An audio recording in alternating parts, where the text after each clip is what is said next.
What is good, y'all? We back. We back, man. It feels so good to be back out here recording the second video for y'all. Oh man, I'm just so happy. I'm so happy. It's definitely been longer than expected. So appreciate the patience. Sorry for the wait. And really, first and foremost, I just want to say thank you guys so much for all the love and support that you showed on the first video. It means the world to me.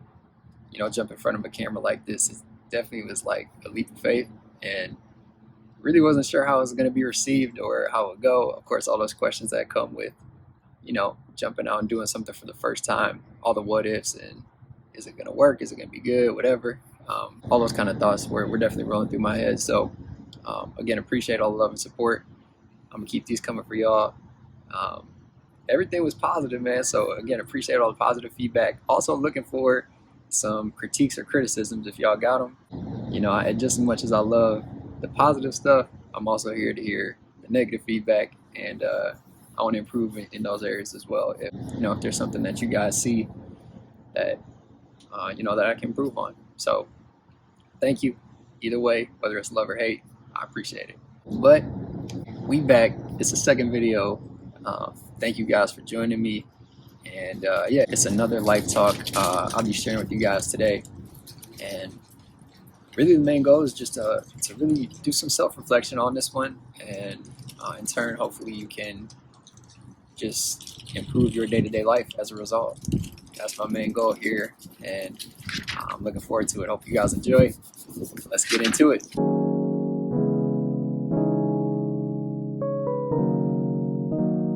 Alright, so my question for you guys today is, what is your response to trauma or pain? You know, kind of like, what is the first thing that you go to? And just naturally, right, when our bodies and our minds go through something that is triggering or hard or discomforting, right, we want to just go to a place of comfort, something that makes us feel safe, secure, feels good. Honestly, that's what our body naturally goes towards. And again, just starting off with the self, I guess, kind of introspective question here. Just what is that place for you? You know, what is that thing you go to? Where do you go? Just think about that for a moment as we kind of dive in today. So that's definitely part one, understanding what you go to or kind of where you go. Second part to it is why, and that's really what I want to get into today, is why we go to the places or the things that we do. You know, why do we go there? What about those things makes us feel comfortable, makes us feel good, and essentially makes us feel safe in times of pain or trauma. All right, so step one, acknowledging kind of what our safe zone is, or what brings us to our comfort zone. You know, what guides us in those moments, and really looking at our responses and diving into those and seeing if, is the way we respond to harm or pain actually causing our bodies more pain in itself, right? Like the thing that we're going to, is it hurting us even more than the pain that was dealt to us? So that's just something to kind of lay the foundation of where we're going today. And just kind of a disclaimer about this channel and all the videos I post. Everything that I talk about is things I'm currently dealing with as well, right? It's not like,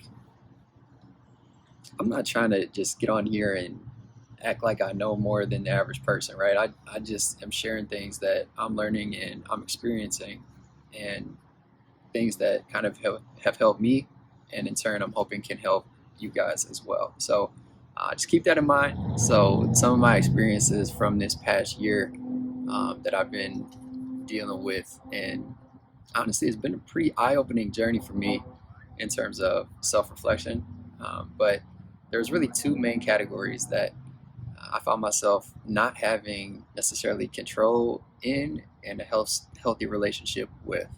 And those two areas were, for one, food, and two was actually alcohol. And just saying that, anybody who knows me personally would be like, wait, MC and alcohol, like, he barely drinks. He never drinks for real. So just kind of touching on that one first, I'll say it wasn't unhealthy in terms of the amount I drink or really frequency or anything like that, right?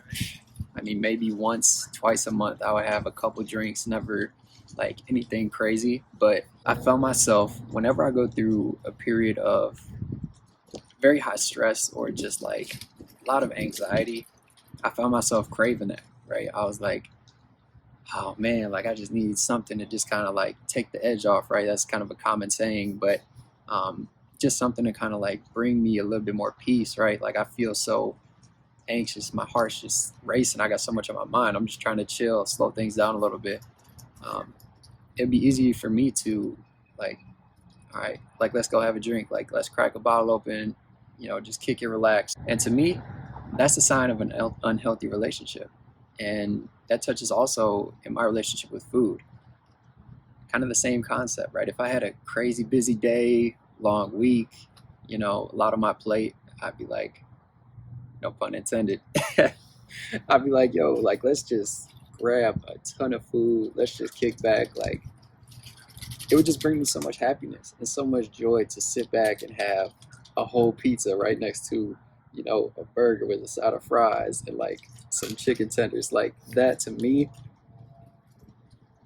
that just like that would like alleviate so much worry. But hey, that was part of me and my journey this past year. I don't know if that relates to you, but I guess that's kind of where I'm going with it, right? So like from the outside in, people looking at me, obviously like kind of skinny guy and somebody who barely drinks, like me analyzing my own relationship with food and alcohol and deciding that it was unhealthy would be pretty eye-opening to a lot of people. And that's kind of my encouragement today as you guys go through your own journey and self-reflection. Um, it might be things that you think you don't necessarily have to worry about, that you might have under control, that you might feel, okay, yeah, I could improve in some areas, but like, no, I'm good with that kind of stuff. And it's different for everybody. So I just encourage you as you go on this journey of looking through, kind of what are your go-tos, what are your things that you are drawn to after you deal with pain, trauma, seasons of anxiety, pressure, all of that. And really just kind of analyzing like, okay, is this really like good for me? Is this helping me get to a safe place, or is it actually causing my body more harm? And if you can relate to those two areas I discussed about me personally, alcohol and food, to me, I'll wake up the next day after having a meal like I just mentioned, and my whole body would hurt. I'd be laying there like, ugh. I know everybody's been there at least once. That's just something that I really analyze, like, why am I doing this to myself? Like, my whole body aches. Like, I can't even move. I'm just trying to stay in bed. Not a productive way to go about my day. And kind of bouncing off of that as well, alcohol, like, anytime I have more than a couple drinks, I would wake up the next day and, my head would hurt, or I just, like, my body, I just wouldn't feel, I don't know. If you drank a little bit too much one night and you woke up the next day and you felt the same, you know what I'm talking about. But essentially, it's just like I realize, these things just aren't really doing any good for me. And if you piggyback that on top of usually when I would go to it, right, is when I'm dealing with stuff like I got a lot on my plate or I just went through some trauma or pain, and these are like ways that I'm dealing with it. I'm really just making the whole situation worse, right? Because now my body hurts, my head hurts, and I'm still dealing with the same issues that I was before I went down this path. Whatever it is for you, I just hope you can analyze the kind of the why behind why you go to what you go to, and then also taking a deeper look into, is this safe zone actually good for me? Is it healthy? Does it have longevity, right? Like, am I going to be okay going to this time and time again? Or, maybe do I need to do a little work? Do I have to improve in this area? And it looks different for everybody. There are healthy ways to handle issues and handle times of pain and trauma.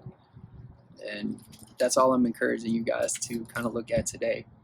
It breaks my heart to see loved ones, family and friends, or really anybody, um, go through pain and then just to make matters even worse, right? Like they inflict so much pain on themselves trying to get through that trauma in that season. So um, it's just been on my heart to share that. Really hope that you guys can look in the mirror and identify some areas in your life where you can improve on and essentially just treat yourself better, right? At the end of the day, life is hard, just straight up, like life is gonna hit us, and we just gotta be able to take those hits and not inflict any more wounds on ourselves. So with that being said, definitely let me know what you guys think down below in the comments. Really hope that this resonates with you guys and you're able to do a little bit of self-reflection. One little takeaway and one homework assignment. And it might sound crazy, and it actually feels crazy the first couple times you do it, I promise, but it will get a little bit more natural. And to me, this has been something that completely changed the way that I view my relationship with food, alcohol, anything that I would go to that actually would like kind of harm my body, right? And that's just this: looking in the mirror and telling yourself that you love you. I just literally say it out loud, like walk up in the mirror and just be like, hey, I love you. And it even sounds crazy, saying it to you guys out loud, but it's an experiment that I tried, and it's really been eye-opening to me in terms of like, okay, well, I say I love you to, my boys, my family, my sister, my mom, everybody that's around me. I have no issue saying I love you to, but to me, like, why is it hard to say I love you to you, to me? You know what I mean? Like, it's just something to think about. I hope you take that away. Hope you try it out. Let me know what you guys think down below in the comments, and definitely stay tuned. Got a new microphone coming for the next video, so audio is only going to get better. Videos are only going to get better. Appreciate you guys tuning in. Stay blessed. Peace. Much love. Y'all be easy.